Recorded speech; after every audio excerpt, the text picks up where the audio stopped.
Welcome back, everyone. We're diving deep today Mm-hmm. into how past relationships kind of shape our love lives today. Mm-hmm. Yeah. It's something we can probably all relate to, right? Like those old relationships, they always seem to pop up somehow. Yeah. And get this, we've got some big names to help us unpack all this. Oh, yeah. Who? Dr. John Gottman, Oh, wow. Okay. Dr. Sue Johnson, Oh, yeah. I love her work. Dr. Esther Perel, Mm-hmm. and even Dr. Brene Brown. Nice. We're trying to figure out if we can really, like, escape the patterns from those past loves, or if they're always going to be there in the background. It's the question, isn't it? Can we ever truly start fresh? You know how Dr. Gottman talks about each relationship having its own emotional blueprint? Yeah. It got me thinking, imagine you're building a house, right? Okay.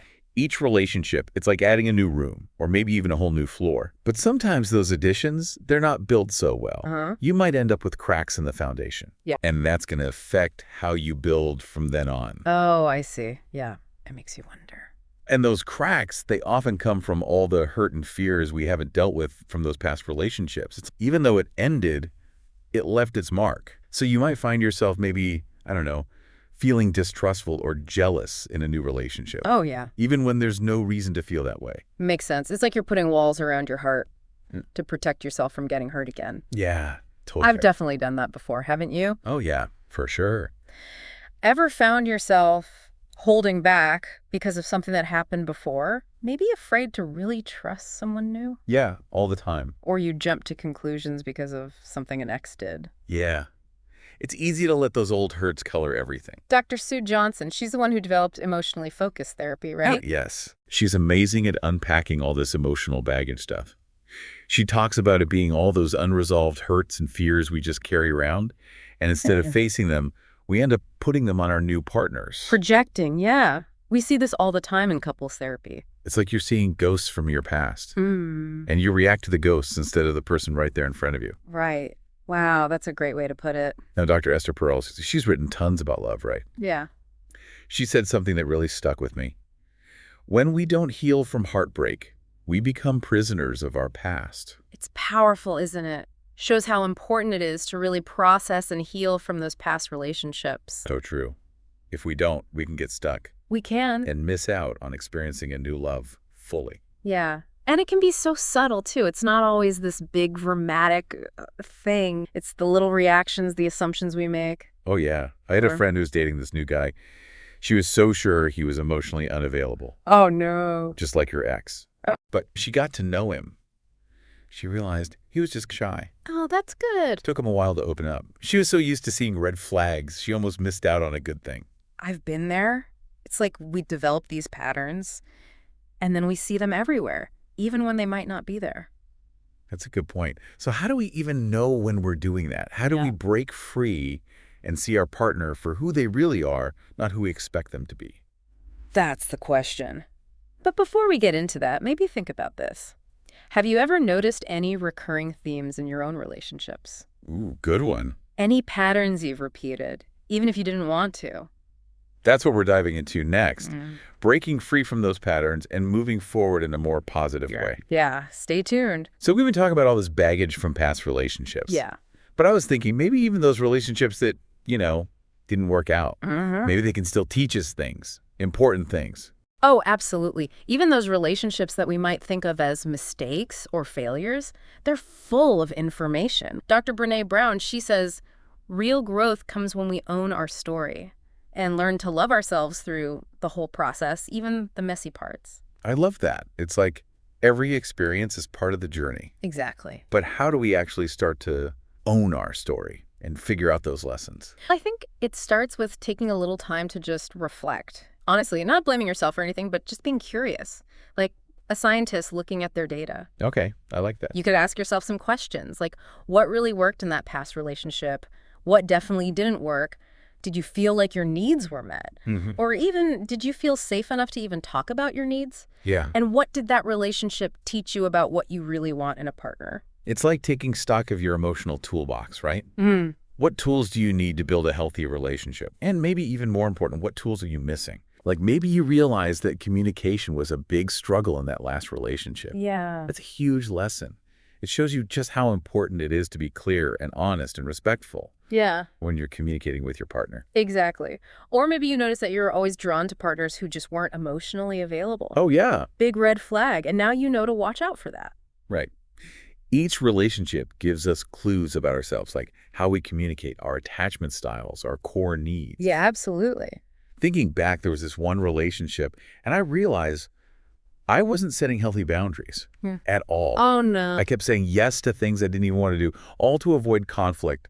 And it just led to all this resentment. I felt so drained. It's a common pattern. It's so easy to fall into that people-pleasing trap. Totally. Yeah. It was a big wake-up call for me to start prioritizing my own needs and saying no when I needed to. It's all part of learning. And once we see these patterns, we can start to break free from what's called repetition compulsion. Repetition compulsion.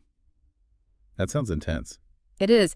Basically, it's this idea that sometimes we unconsciously recreate similar relationship dynamics, even when those dynamics weren't healthy. Whoa. Our subconscious is tricky like that.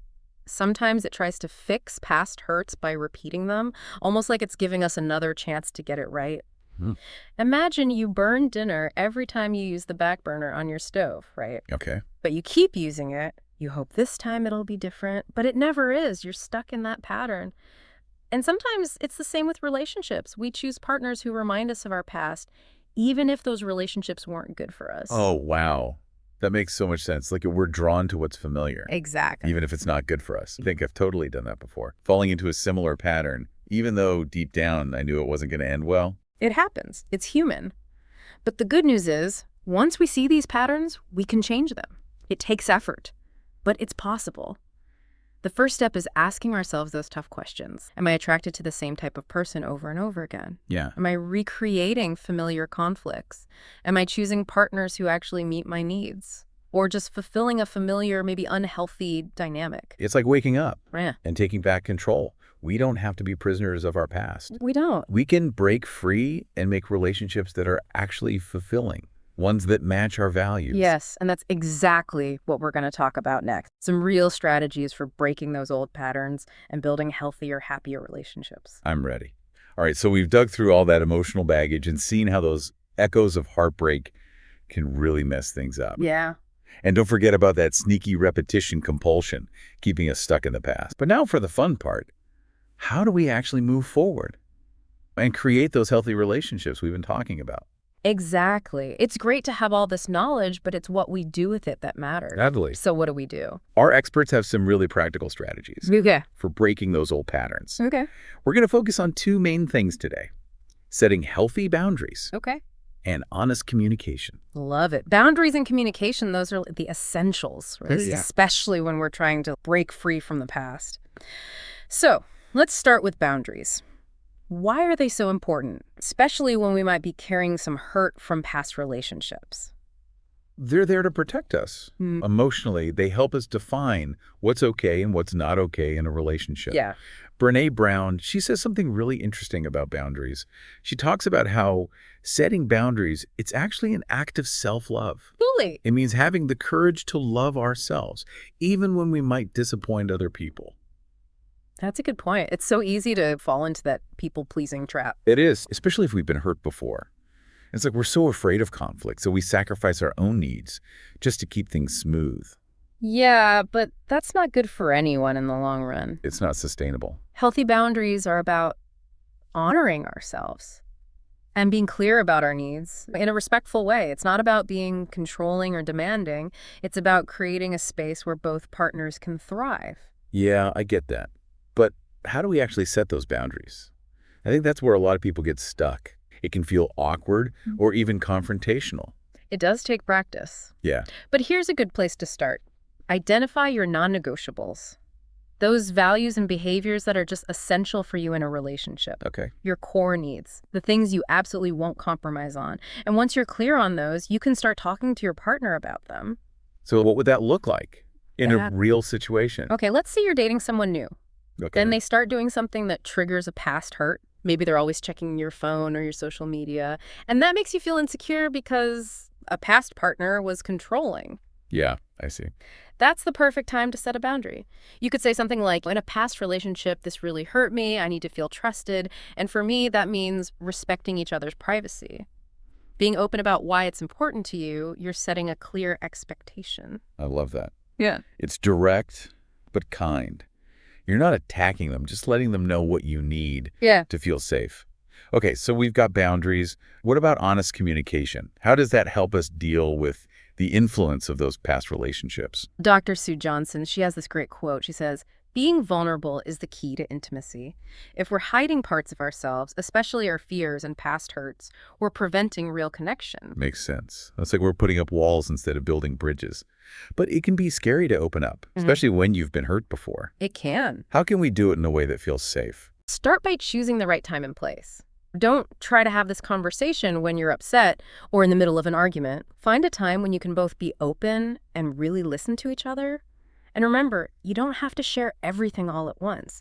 Start with one specific thing, one concern or one fear. Explain how it's affecting you now. And using I statements is so helpful, right? Yes. It keeps the focus on your feelings. It does. You're not blaming your partner. So instead of saying, you always make me feel insecure, you could try, when you do specific behavior, I feel insecure because it reminds me of what happened in my past relationship with so-and-so. Perfect example. Yes. It's clear, but not accusatory. Yeah. And it lets your partner see things from your side. But healthy communication, it goes both ways, right? It's not just about expressing our needs. It's also about really listening to our partner's needs and being understanding. Absolutely. When both partners feel heard and understood, that's when real healing and growth can happen. As we wrap up our deep dive into how those past relationships can influence our love lives, what are the big takeaways you want our listeners to remember? Let me think. Yeah? I think the most important thing is that our past relationships, they shape us, but they don't have to define us. I love that. We can learn from them and create a better future for ourselves. It's about recognizing those patterns, the ones we keep repeating, Yeah. setting healthy boundaries, and being honest about our needs. Oh, and remembering that being vulnerable, it's not a weakness. It's actually how we build those strong connections. So true. And for our listeners out there, if those old wounds feel too deep to handle on your own, don't be afraid to ask for help. A therapist can be such a great support. They give you a safe space to work through those past hurts and build healthier patterns for your relationships. We wish you all the best on your journey.